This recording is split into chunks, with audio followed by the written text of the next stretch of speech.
নির্বাচন 12 তারিখ। তো নির্বাচন যত ঘনিয়ে আসছে, আমাদের প্রার্থী বঙ্গবন্ধু কন্যা জননেত্রী শেখ হাসিনার প্রার্থী আবুল খায়ের আবদুল্লাহ খোকন সেনিয়াবাদ, তার পক্ষে মানুষের সমর্থন বেড়েছে এবং এটি আমি মনে করি যে আগামী 12 তারিখে আমরা নৌকার বিজয় নিশ্চিত করতে পারবো। এবং তার জন্য আমাদের নেতা কর্মীরা এখানে একাট্টা হয়ে কাজ করছে। খোকন সেনিয়াবাদ তার ইস্তেহার ঘোষণা করেছেন এবং নগরবাসীর প্রত্যাশা অনুযায়ী তিনি তার অঙ্গীকার ব্যক্ত করেছেন এই নগরের জলাবদ্ধতা দূর করা এবং এখানে শান্তি শৃঙ্খলা ফিরিয়ে আনা এবং সন্ত্রাসমুক্ত, মাদকমুক্ত এবং এই নগরবাসীর সার্বিক উন্নয়নের জন্য বঙ্গবন্ধু কন্যা জননেত্রী শেখ হাসিনার কাছ থেকে তিনি সহযোগিতা নিয়ে নগরবাসীর সার্বিক প্রত্যাশা তিনি পূরণ করতে পারবেন বলে ইতিমধ্যে এই নগরের সকল মানুষ বিশ্বাস করছে। এবং আওয়ামী লীগের নেতাকর্মী, মুক্তিযুদ্ধের পক্ষের মানুষ এবং সুবুদ্ধি সম্পন্ন এই বরিশাল অঞ্চলের সকল মানুষ আজ একাট্টা হয়ে আমি মনে করি যে নৌকা মার্কার ভোট দিবেন এবং আমাদের প্রার্থীর বিজয় নিশ্চিত করবেন। আমি এখানে আসতে পেরে আমি খুবই নিজেকে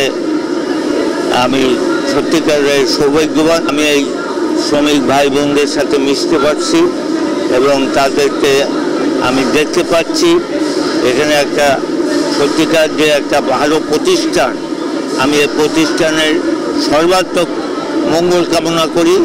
এরকম প্রতিষ্ঠান বরিশালবাসীর জন্য আরও হবে ইনশাল্লাহ ভবিষ্যতে এবং কর্মসংস্থান বাড়বে।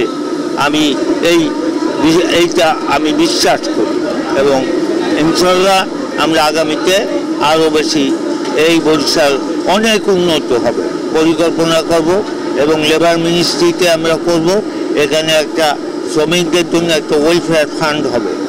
সেই ওয়েলফেয়ার ফান্ডের জন্য যারা বিভিন্ন সমস্যায় থাকে, বিভিন্ন রকম অসুবিধা থাকে, চিকিৎসা যাতে ভালো পায় সে ব্যাপারে আমরা এই ওয়েলফেয়ার ফান্ডের থেকে অবশ্যই আমরা সাহায্য করব। যে সরকারি দলের যে প্রার্থী তিনি সরকারের সকল এজেন্সিগুলোকে ব্যবহার করছে।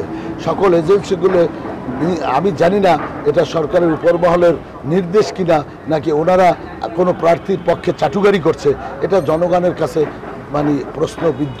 ওনারা অলরেডি হয়ে গেছেন, গত 2-3 দিন ওনারা দৌড়ঝাঁপ করতেছেন।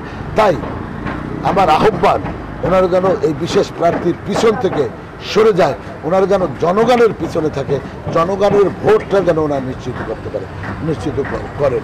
এবং ওনারা যদি কারচুপি করার চেষ্টা করে আমরা বিশ্বের দরবারে জানিয়ে দিব, বাংলাদেশের মানুষের কাছে জানিয়ে দেব এবং বরিশালের মানুষকে নিয়ে আমরা আন্দোলন করব এই কারচুপির বিরুদ্ধে। আমি আশা করব ওনারা, এখনও আমি বলবো ওনারা পিছন থেকে সরে যাক। এই প্রার্থীর পিছন থেকে আমাদের নানান রকমের বাধা বিপত্তি হুমকি দিচ্ছে। আমরা যেখানে প্রোগ্রাম করতে যাই, কোনো ট্রেড ইউনিয়ন, কোনো মানে সংস্থার সাথে কোনো আপনার কী বলে যে কোনো সামাজিক সংগঠনের সাথে আমরা যখন প্রোগ্রাম করতে যাই আমাদেরকে প্রোগ্রাম দেয়, পরের দিন বাতিল করে দেয়। তারা বলে সরকারি দলের চাপ আছে, আমরা আপনাকে ভোট দেবো কিন্তু আমরা প্রোগ্রাম করতে পারবো না। এটা কিসের আলামত? বাংলাদেশে কি হচ্ছে, বরিশালে কি হচ্ছে? এটা কি মগের মূল্য? এইভাবে জনগণের যে আশা আকাঙ্ক্ষা, জনগণের একটা মাত্র মূল্যবান সম্পদ, তারা ভোট দিবে একটা মাত্র অস্ত্র, সেই ভোট ওনারা কতকাল এইভাবে জোর করে নেবে? 18তে নিচে, 14তে নিচে, তার আগে নিচে, আর কতকাল নেবে? ওনাদের বাংলাদেশে থাকতে হবে না, ওনাদের বরিশালে থাকতে হবে না। বরিশাল মানুষ জনরোষ যদি তৈরি হয়ে যায় তার রক্ষা নাই। গরিবের সাথে সংশ্লিষ্ট যে বিষয়গুলি আছে, সাধারণ মানুষের সাথে সংশ্লিষ্ট যে বিষয়গুলি আছে, সেই বিষয়গুলি কি আমি অগ্রাধিকার বেশি দেবো ইনশাআল্লাহ। আমরা নারীদের সার্বিক উন্নয়নের জন্য সর্ব ধরনের ব্যবস্থাপনা আমরা করব। আসলে এখানে ভাঙ্গিয়ে ওটা বলা সম্ভব না। এক কথায় নারীদের উন্নয়নের জন্য, সুচিকিৎসার জন্য যা কিছু প্রয়োজন সবকিছু আমরা ইনশাআল্লাহ করবো। এটা আমাদের আমির হযরত পীর সাহেব হুজুর রাহমাতুল্লাহ আলাইহির স্লোগান ছিলেন, মাদার গাছ লাগিয়ে আমের আশা করা যায় না। 2 নম্বর জমিতে 1 নম্বর ফসল হয় না। 2 নম্বর উস্তাদের কাছে 1 নম্বর ছাত্র করে না। দুর্নীতিবাজ নেতাদের কাছেও দেশ কোনোদিন দুর্নীতি মুক্ত হতে পারে না। যেহেতু আমরা আলহামদুলিল্লাহ দুর্নীতির সাথে জড়িত নই এবং আমাদের তারা সাথী তারা দুর্নীতির সাথে জড়িত নয়, সেই হিসেবে তাদের মাধ্যমে দুর্নীতি মুক্ত একটা সমাজ করা সম্ভব। কাজে আমি মনে করি যদি আল্লাহ পাক আমাকে কবুল করেন তাহলে এখানে চাঁদাবাজি হবে না, আত্মসাৎ করা হবে না, বরং শতভাগ কাজ করার চেষ্টা করা হবে ইনশাআল্লাহ।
পরিষদ স্মৃতি কর্পোরেশনের নির্বাচনে ইসলাম এবং বাংলাদেশ মনোনীত হার পাকা প্রতীক নিয়ে নির্বাচন ইশতেহার। আসসালামু আলাইকুম। কিলোমিটার তো আমার বাড়ি, কার বাড়ি তো 50 কিলোমিটার দূরে বা 200 কিলোমিটার। ইসলামী আন্দোলন বাংলাদেশের মাটি ও মানুষের সন্তান মাওলানা দেশবাসীর মার্কা নাঙ্গল মার্কা, অন্যের মার্কা নাঙ্গল মার্কা, দেশবাসীর মার্কা নাঙ্গল মার্কা, সবার সেরা মার্কা